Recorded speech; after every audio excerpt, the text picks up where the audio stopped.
Okay, that is literally not the right scene to be going to stream cam. Stink. Welcome everybody. This is the first inaugural edition of Created Hours, our attempt to provide advice and input and help to founders out there and creators who are building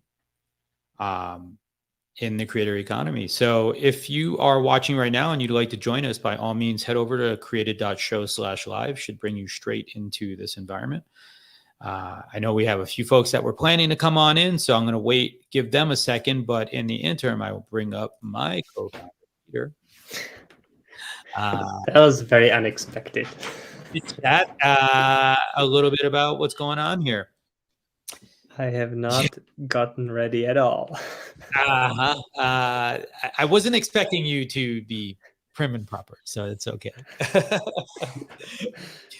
So, I think, Peter, to kick it off, while we're waiting, I know there were a bunch of folks who had some questions, so we'll see if we get some folks. Oh, we do have actually, we got Ants in here. Oh, I see some other coming in here. I was going to share a little bit about one of the. Oh, hi everybody. Oh, all of the stragglers making their way into the crowd. But welcome everybody. Well, as soon as your cameras are on, I will bring you up on stage. There we go. What's up, Arnav? How are you? Nice to meet you all. We're getting robot voice from him. Oh, really? Can you hear me? Peter, can you hear him? Yeah, I can hear. There's like a. We've heard this in the past. Are you Arnold? No.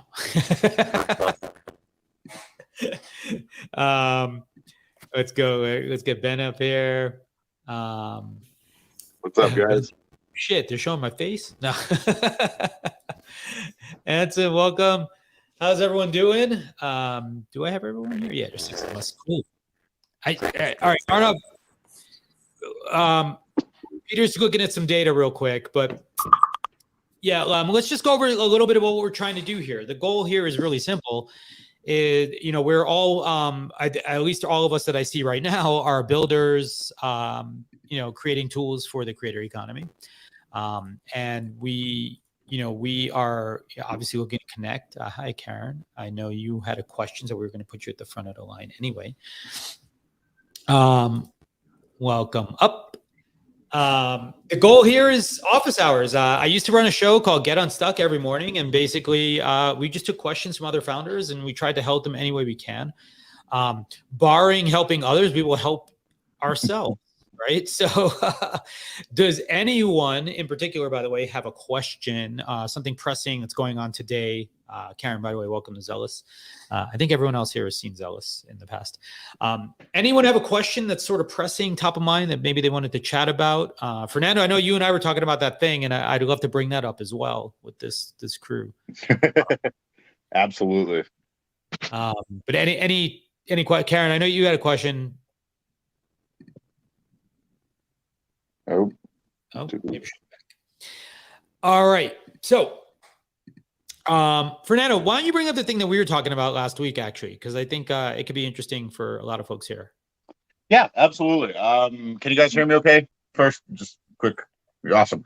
All right. Yeah, sorry, I'm on my phone today. My co-founder is co-opting the computer setup, and we're moving some stuff around.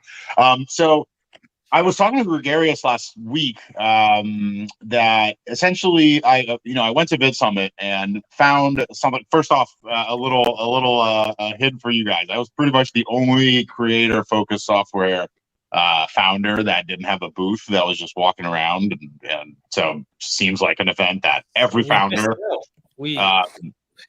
every founder should be at. For sure, because everyone that I spoke with was like, "Oh, wow, I've only been speaking to other creators. I haven't been speaking with anyone, from on the industry side of things." So I did. It was a really, really good sort of connecting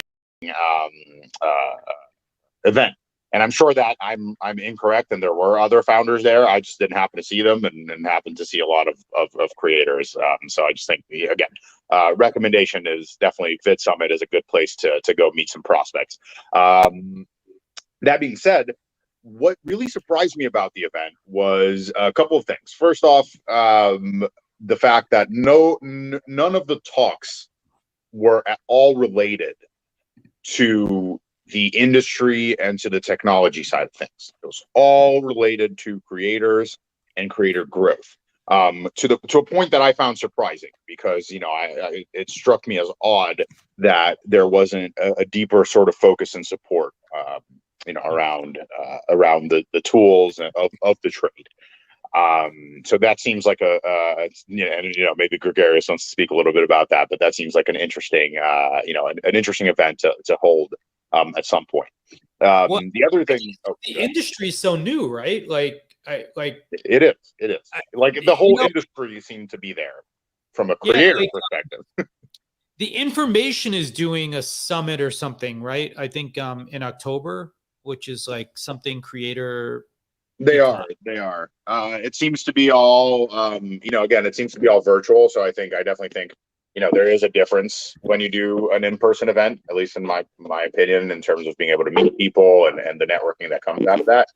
So I do think there was an opportunity there. The other thing that I think every founder here would be interested in was a little conversation I had, if you're in the creator economy, sorry, my camera's kind of crazy right now, was a conversation I had with Mr. Beast during the event. And I told Gregarious about this, and this is the part that I thought was very interesting. Very short conversation, or the conclusion of the conversation was very short, where basically Did he give you a burger? He did not give me a burger. He did offer me to do include me in a giveaway, but I was like, what, probably hungry creators need this backpack more than I do.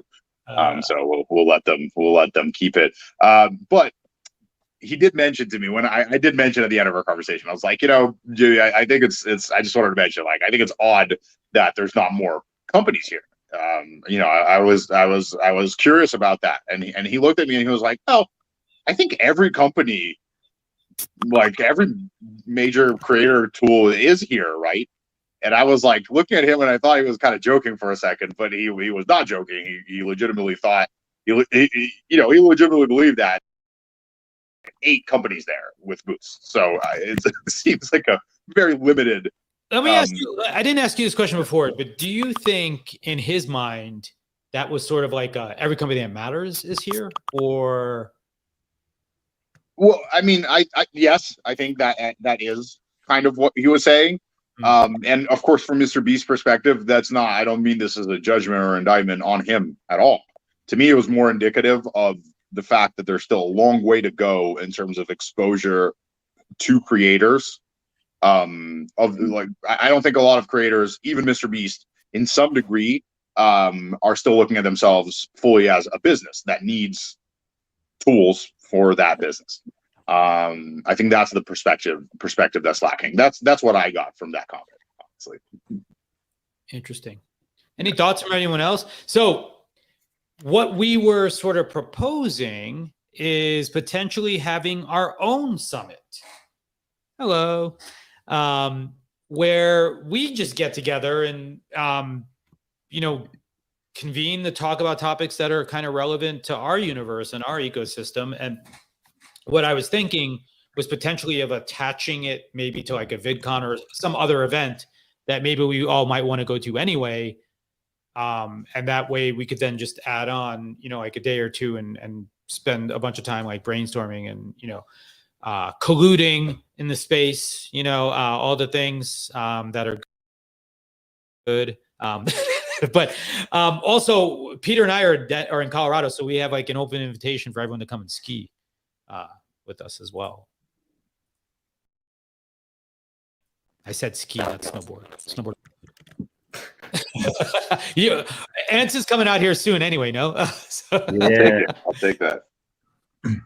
Yeah, but I do think there's a bunch of interesting challenges inside of our domain that maybe aren't covered quite yet, that it would be super interesting to have, some conversations. I hope that this sort of office hour sort of environment is like the first step in maybe creating sort of some of the conversations that could be like formative here as well. I think that a lot of creators naturally don't look to technology as part of their arsenal. A few examples I know of are Ryan Leslie. So this is like maybe a little bit of an older example, but when he was coming up with R&B and hip hop, he leveraged MySpace, and he did some hacks and he got a lot of audience growth through that. And only through technology he was able to grow. Not only through technology, but with the help of technology, massive growth. And another example I heard of, I don't know if this is true, but Dane Cook, the comedian, he leveraged Napster he would do this trick where he would upload his own clips with his own comedy at the very beginning, and then or at the end of other famous comedians' comedy. So he would kind of like basically hack his own growth that way. But it's through hacking technology, right, that they're able to leverage growth if they only spend more time thinking about putting it into their arsenal. Yeah. Do you find it odd though that, I mean, they're basically building their businesses on the back of technology, and they use technology to produce the work that they are like basically using, right? But like somehow we're like this afterthought to them. Well, look, it's still new. It's early days, as I said. A lot of people weren't building good tools for creators before, so it's not necessarily unreasonable that they haven't given it a harder look yet either, right? By the way, welcome. I don't want to say your name wrong. Is it Shada? Maybe I said it wrong. And also Karen. I know, Karen, if you have questions. By the way, there is a question thing on the right-hand side. If you click that little question icon, if you want to just leave a question, you can also just put it over there. There's also a chat, so feel free to leave your chat message if you want to tell us what your question is, and we can try to address it. By the way, Peter, I don't know if you know this, but Anson built a tool that looks a lot like Zealous in the past. You mean the church streaming service? Oh, no. His is called Rally. Another Rally. Rally.video. Yeah. Small world. So small world, right? Like the video world is extra small. I guess we lost Fernando. But yeah, I do think it would be interesting to potentially like look at some of these themes that maybe emerge over the next few months and then say like, hey, cool, like there's a VidCon coming up over here. Maybe like a bunch of us will get together and, just have a little like half day kind of thing. Or Karen, we can't hear you actually. I see you muted. If you are stuck, could you try reloading maybe? Maybe that'll resolve the there we go. It usually fixes it. Hanson, you know how to fix this problem? Because it keeps happening to us.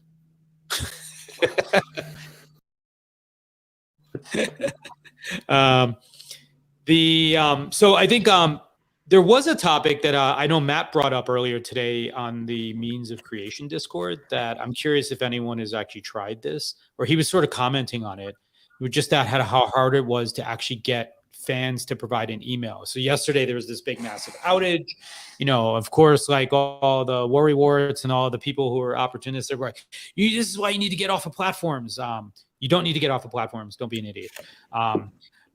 But one of the challenges is I think like creators do have a hard time converting often, like capturing email addresses.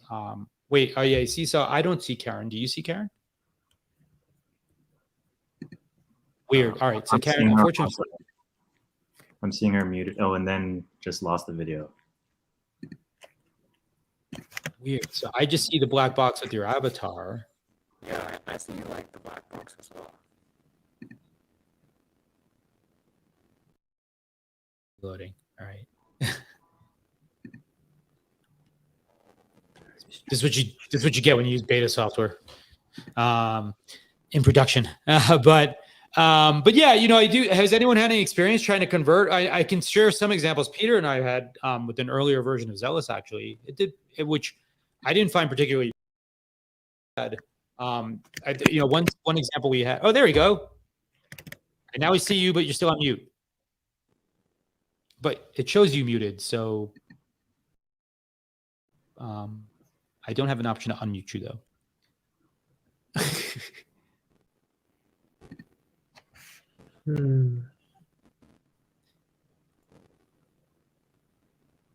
Let me just see Karen's info here. I'm not getting any volume, so there's no data being pushed from Karen.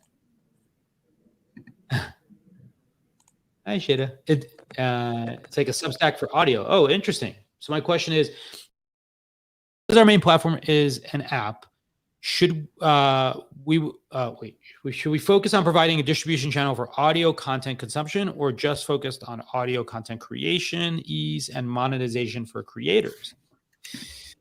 That's a good question. When you say the Substack part, do you mean that you're helping people charge for premium access to audio content? Yeah. Yeah. And also just create the content in the app itself. Got you. So it's creation plus monetization. Yeah.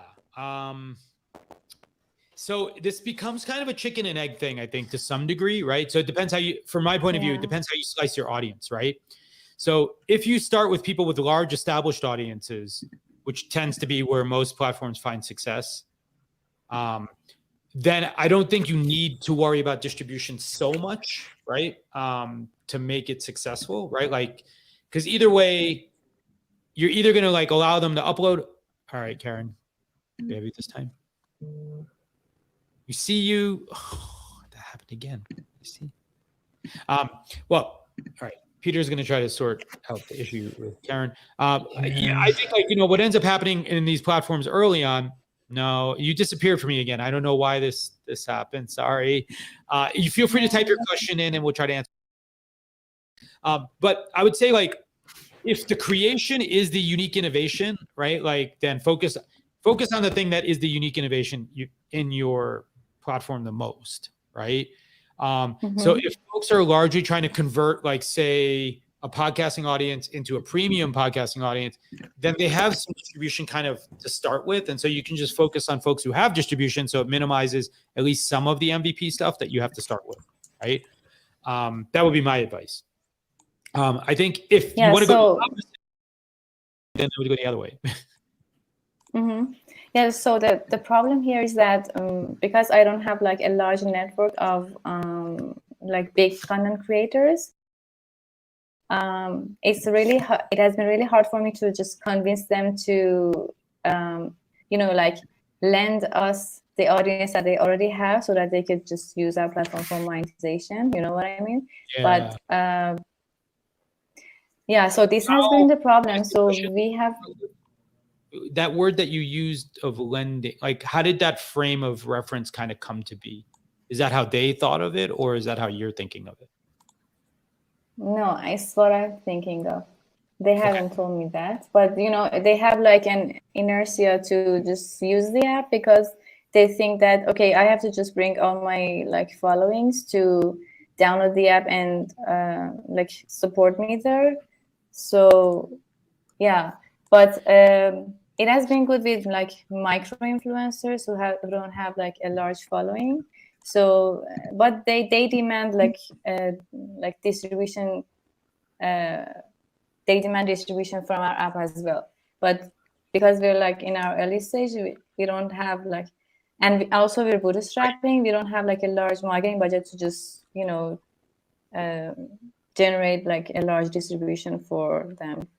So yeah, this is a pretty like classic we're problem, stuck though. in I think, here. right? Yeah, because it really depends how you slice the audience. Like, if you want to win micro influencers, and so I'll give you a different question to think about, like relative to this thing is, do you plan to raise money, or are you trying to literally bootstrap like from the revenue that comes from your customers, right?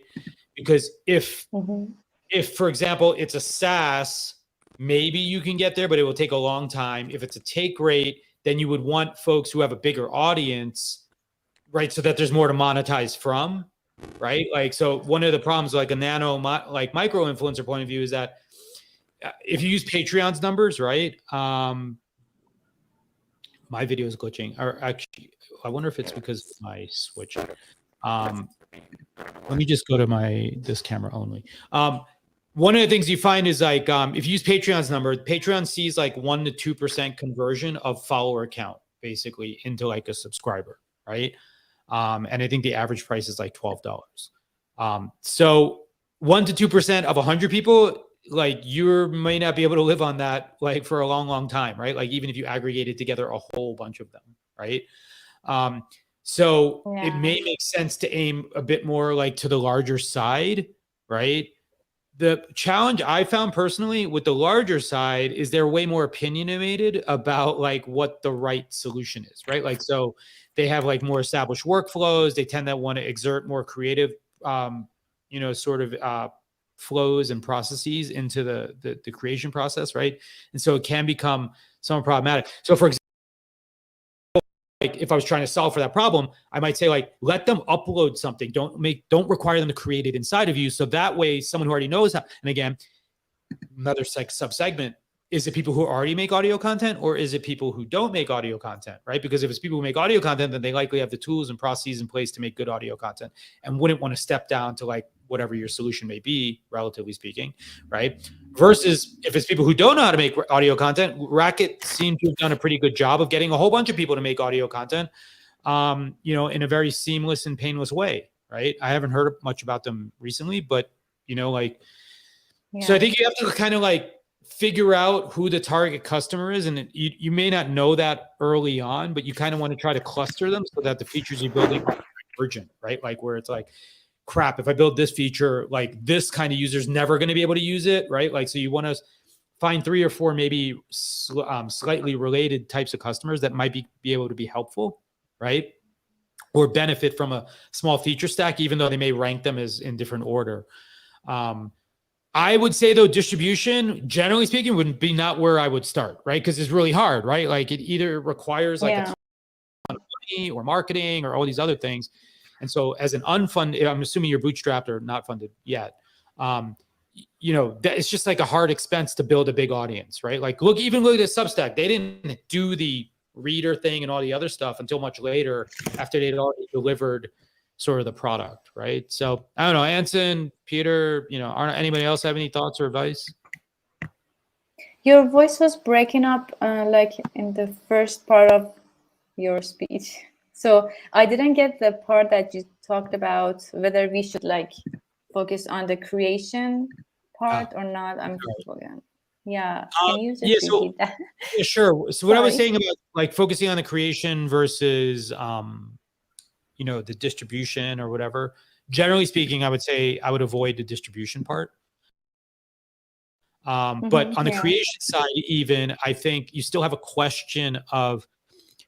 So you're describing three core functions: distribution, monetization, and creation, right? Yeah. If the kind of customer you're going for doesn't currently create audio content, then creation could be a beneficial toolkit, I would imagine, to a person who's like, how do I make audio? Current customers are like that.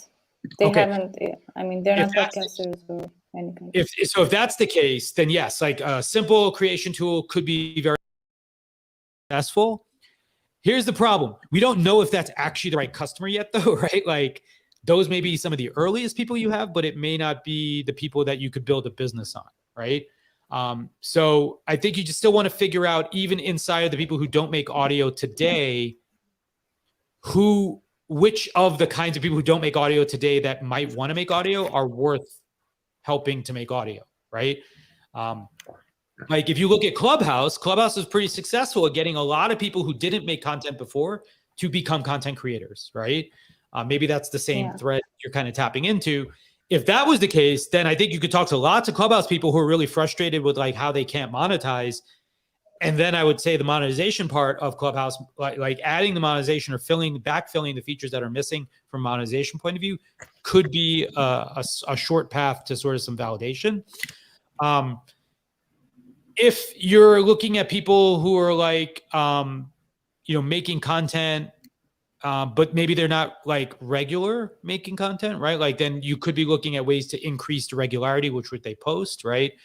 So there's a lot of factors in here, I would imagine, right? And I'm happy to chat offline more about this and to try to dig in more and see if there's any other ways we can help. But I'm not sure if anyone else had anything, because if not, I want to get to Karen's question while she's still here also.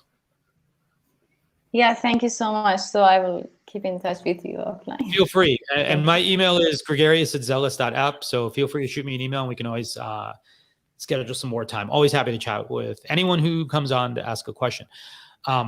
Okay. Thank you. Feel free to stick around because maybe you have help for Karen also. Karen's question was the pros and cons of monetizing a community. She basically says that she's exploring building this. Something.club brings together a multi-passionate group of people of color interested in a non-linear career path. Cool.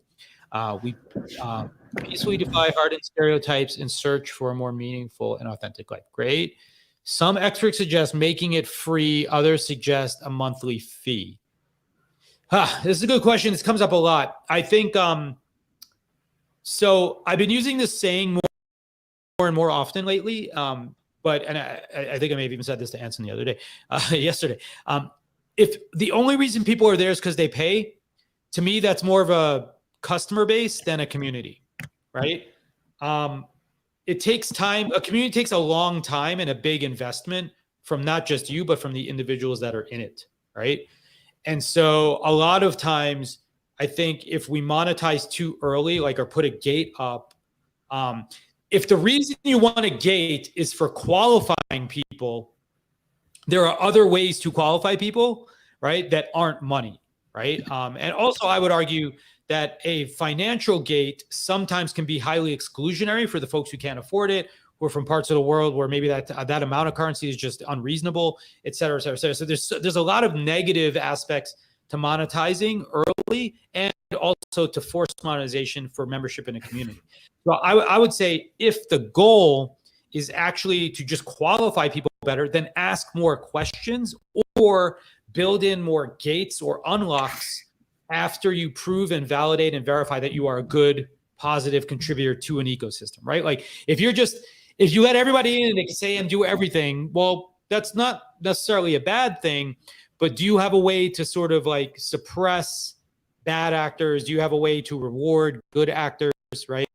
I do think communities that monetize too, like it's a very tricky thing, but I think if you're monetizing early for community, I think it's very different than if you're trying to monetize your audience, right? Like an important distinction, right? Because an audience, if people are buying access to you, that's not a community either, actually, right? Like it's important distinction, right? But like you can sell access to you. It's good. Like I encourage that. Like Zealous is all about selling access to the creator. Nothing wrong with that. A lot of people want it, desire it, and are willing to pay for it, right?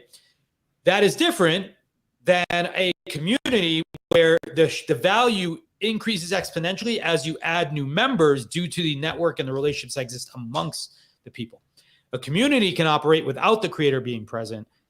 A business, right, likely cannot, right, if you are the primary thing of value that is being sold, right? So I do think like it's important to, like if you're building a true community, most communities desire openness and have more and more inner sanctums or rings to it that ultimately increase sort of intimacy and sort of like the strength of the relationships. I personally probably would try to build a bigger community first before actually attaching a fee to it, right? There's also other ways if the monetary value is valuable, but it's not as a gating mechanism, aka like asking better questions and qualifying people isn't the solution. Look at things like, I mean, I think Nitro and Discord is a piece of garbage, but it is a thing that allows people to still participate in an elevated way, like a nicer profile or things like that, right? Like badges, emotes, like things like that Twitch do, right, as well, right? Like these are other ways that the community can express or show value that they are getting and create monetary value for you without actually forcing people to sort of have to pay to participate. I don't know if that answers at all. Any other thoughts? I see you nodding as well, Shada. Do you have any thoughts? Yeah, I actually wanted to share an experience. A year ago, I actually decided to create a very small like community of like 50 people on Telegram. Back then, I didn't know like about Discord or any other channel for creating a community.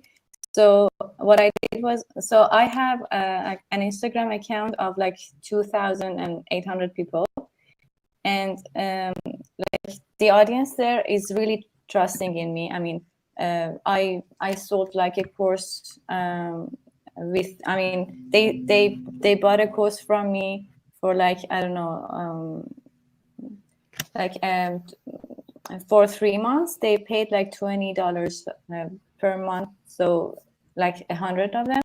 So I actually experimented something with the audience that I have on Instagram, which was when I decided to create a very small community to just discuss the topics that I found really interesting back then, and to just share some links and to help them to learn with each other.